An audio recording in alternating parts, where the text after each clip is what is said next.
Assalomu alaykum, hurmatli fuqarolar. Mana bugun Sharqyulduz mahallasida prezidentimizning tashabbuslari bilan mana shu ikki tajribasi asosida vujudga kelgan aholi muammolarini o'rganib chiqyapmiz.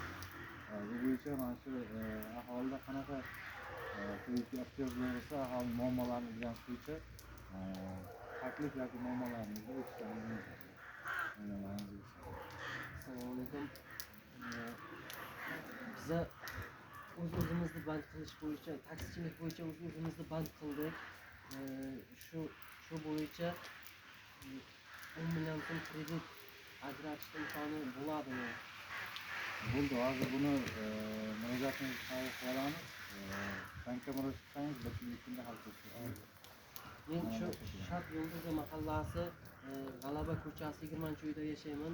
Shu bo'yicha o'zimizni band qilganmiz. Shu bo'yicha savolimiz, talabimiz shu 10 million so'm kredit ajratish imkonimizni ajratib berishlaringizni so'raymiz.